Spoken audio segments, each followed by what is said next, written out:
হঠাৎ করে যদি কোনো অতিথি চলে আসে বা কেক খেতে মন চাইছে অথবা কোনো মিষ্টি কিছু খেতে মন চাইলো, তখন কিন্তু এই রেসিপিটা বানিয়ে দেখতে পারো। খুব মজার একটা রেসিপি, আর দেখতে অনেকটা কেকের মতো, তবে এটা কেক নয়। আবার এটা কিন্তু খেতে বেশ মজার। বাচ্চারা যেরকম পছন্দ করবে, বড়রাও কিন্তু সেই রকমভাবে মজা করে খাবে। দারুণ হয় এই রেসিপিটা খেতে। Hello friends, welcome to Shimpi and mummy's kitchen. আজকে আমি তোমাদের সঙ্গে সুজি দিয়ে খুবই মজার একটা রেসিপি শেয়ার করব। খেতে এতটাই মজার হয়, একবার বানিয়ে খেলে কিন্তু বারবার করে বানিয়ে খেতে মন চাইবে, এতটাই মজার হয়। আর এই রেসিপিটা তোমরা অবশ্যই বানিয়ে দেখো, তাহলে পুরো রেসিপিটা দেখো না কেটে, তাহলেই কিন্তু বুঝতে পারবে যে রেসিপিটা আমি কিভাবে তৈরি করেছি। আর খুবই সহজ একটা রেসিপি। তাহলে চলো রেসিপিটা শুরু করে দিই। সবার প্রথমে এখানে একটা বাটিতে আমি কিন্তু হাফ কাপ জল রেখেছি। এর মধ্যে আমি হাফ কাপ দিয়ে দিলাম চিনি। এবার এটাকে ভালো করে মিশিয়ে পাতলা একটা শিরা তৈরি করে নেব। চিনিটাকে প্রথমে ভালো করে একটু মিশিয়ে জাল করে নিচ্ছি। আর এই শিরাটা কিন্তু কোনো রকম তারযুক্ত হবে না, শুধুমাত্র একটু চিপচিপে আঠালো টাইপের এই শিরাটা তৈরি করে নেব। এদিকে দেখো ভালো করে মিশিয়ে নিয়ে দুটো এলাচ ফাটিয়ে এর মধ্যে দিয়ে দিলাম ফ্লেভারের জন্য। তবে এটা তোমরা চাইলে স্কিপও করতে পারো, কোনো সমস্যা নেই। এখানে তোমরা চাইলে কিন্তু কেশরও অ্যাড করতে পারো, কেশরের ফ্লেভার আসবে, বেশ ভালো লাগবে। এটাকে ভালো করে জাল করে নিচ্ছি। এদিকে দেখো 3-4 মিনিটের মতন আমি জাল করে নিয়েছি, আর শিরাটা কিন্তু আমার এখানে একদম রেডি হয়ে গেছে। একদম এর মধ্যে কিন্তু কোনো রকম তার নেই, দেখো শুধুমাত্র আঠালো একটু চিপচিপে একটু শিরাটা তৈরি হয়েছে। গ্যাসটা বন্ধ করে নামিয়ে নিলাম। এবার আমি একটা কড়াই বসিয়ে নিয়েছি। সুজি দিয়ে রেসিপিটা তৈরি করব, তাই সুজি তো অবশ্যই লাগবে। প্রথমে এখানে আমি 1.25 কাপ সুজি নিয়েছি। যে কোনো সুজি তোমরা এখানে ইউজ করতে পারো, মোটা দানা অথবা পাতলা দানা যেরকম অ্যাভেলেবেল থাকবে সেটা দিয়েই কিন্তু করতে পারবে। আর সুজি এখানে তোমরা যতটা বানাতে চাও সেই অনুযায়ী নিয়ে নেবে। এবার দেখো সুজিটাকে 2 মিনিটের জন্য হালকা একটু ভেজে নিয়েছি। লাল করে ভাজার কিন্তু একদম দরকার নেই, হালকা একটু ভেজে নিলেই হয়ে যাবে। তারপর এর মধ্যে গুঁড়ো করা কাজু বাদাম দিয়েছি। এটা পুরোপুরি অপশনাল, তোমরা চাইলে দিতে পারো অথবা স্কিপ করতে পারো। সঙ্গে 1 চামচ দিয়েছি ঘি। এবার সব কিছুকে ভালো করে নেড়ে চেড়ে একটু মিশিয়ে নিচ্ছি। আর কিন্তু বেশি ভাজার দরকার নেই, মিশিয়ে নিলেই হয়ে যাবে। দেখো এখানে মিশিয়ে নেওয়া হয়ে গেছে। এই পর্যায়ে এর মধ্যে আমি হাফ কাপ দিয়ে দিলাম চিনি।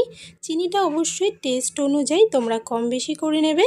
চিনিটা দিয়ে আবারও চিনিটাকে ভালো করে একটু মিশিয়ে নিচ্ছি। আর বারবার করে বলছি, লাল করে ভাজার কিন্তু একদমই এখানে দরকার পড়বে না, হালকা করে খালি মিশিয়ে নিলেই হয়ে যাবে। এবার মিশিয়ে নেওয়ার পর এর মধ্যে আমি অ্যাড করব 2 কাপ লিকুইড দুধ। প্রথমে 1 কাপ দিয়েছি, দিয়ে ভালো করে একটু মিশিয়ে নিয়ে আরও 1 কাপ দুধ এখানে আমি অ্যাড করে দিলাম। দিয়ে ভালো করে মিশিয়ে কিছুক্ষণ নেড়ে চেড়ে এটাকে কিন্তু জাল করে নিচ্ছি। দেখো 3 মিনিটের মতন হয়েছে, আর সুজিটা কিন্তু পুরো দুধ টেনে নিয়েছে এবং শুকিয়ে এরকম একটা অনেকটা ডোর শেপেই কিন্তু চলে আসছে। দেখো আস্তে আস্তে পুরো কড়াই থেকে কিন্তু উঠে উঠে আসছে। যখন এরকম অবস্থায় আসবে তখন কিন্তু আর জাল করব না, এবার নামিয়ে নিচ্ছি। এদিকে আমি একটা কেক বাটি নিয়েছি। তোমরা যে কোনো গর্ত মানে যেগুলোর সাইডগুলো একটু উঁচু হয় সেরকম টাইপের কোনো বাটি, প্লেট অথবা থালা নিয়ে নিতে পারো, যেটা অ্যাভেলেবেল থাকবে সেরকমই নিয়ে নিতে পারো। এবার এই কেক বাটিটার মধ্যে আমি সুজির মিশ্রণটা দিয়ে দিলাম। দিয়ে ভালো করে এটাকে কিন্তু চেপে চেপে এভাবে বসিয়ে নিচ্ছি। প্রথমে গরম অবস্থায় একটু আঠালো হবে, তারপর আস্তে আস্তে ঠান্ডা হতে থাকবে, আর এটা কিন্তু সুন্দর মিশে যাবে। দেখো আমি সুন্দর প্লেন করে নিয়েছি। সুজির বাটিটাকে কিন্তু আমি ফ্রিজে রেখে দিয়েছি। এইবার এদিকে আরও একটা বাটির মধ্যে 1 কাপ আমি নিয়েছি হুইপড ক্রিম। ক্রিমটাকে ডিপ ফ্রিজ থেকে আধা ঘন্টা আগে বের করে রেখেছিলাম। আর এই হুইপড ক্রিমটা কিন্তু যে কোনো গ্রোসার শপে খুব ইজিলি তোমরা পেয়ে যাবে। এবার এটাকে ভালো করে আমি কিন্তু বিট করে নিচ্ছি।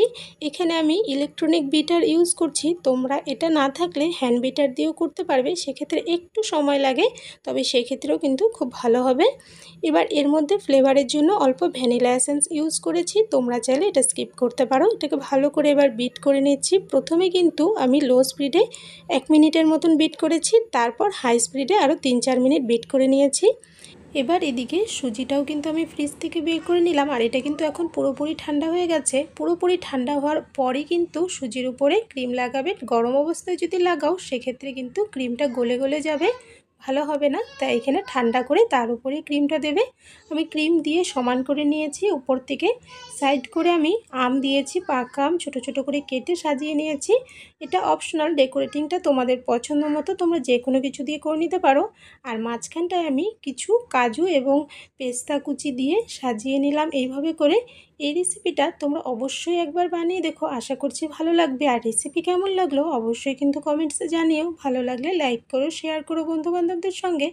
আর আমার চ্যানেলে যদি নতুন হয়ে থাকো তাহলে অবশ্যই বলবো চ্যানেলটাকে সাবস্ক্রাইব করে পাশে থাকা বেল আইকনে অল বাটনসে প্রেস করে দেবে, তাহলে এই চ্যানেলে আপলোড করা যে কোনো নতুন ভিডিওর নোটিফিকেশন তোমরা কিন্তু খুব সহজেই পেয়ে যাবে। এদিকে দেখো এটা তো পুরোপুরি রেডি হয়ে গেছে। আমি কিন্তু এর একটা পিস কেটে তোমাদের দেখিয়ে দিচ্ছি। উপর থেকে যে শিরাটা বানিয়ে রেখেছিলাম সেটা একটু ছড়িয়ে দিলাম, এতে করে কিন্তু এটা আরও বেশি মজার হয় খেতে। এবার আমি তোমাদেরকে কেটেও কিন্তু দেখাবো যেটা কতটা সুন্দর হয়েছে, আর খেতেও কিন্তু অসম্ভব মজার হয়। বাচ্চাদের কাছে তো খুবই পছন্দের হবে এবং বড়দেরও খুব ভালো লাগবে। অবশ্যই তোমরা একবার বানিয়ে দেখো, আশা করছি ভালো লাগবে। আর এরকম আরও একটা নতুন রেসিপি ভিডিও নিয়ে তোমাদের সঙ্গে আবারও দেখা হবে। তাহলে আজকের জন্য বাই বাই।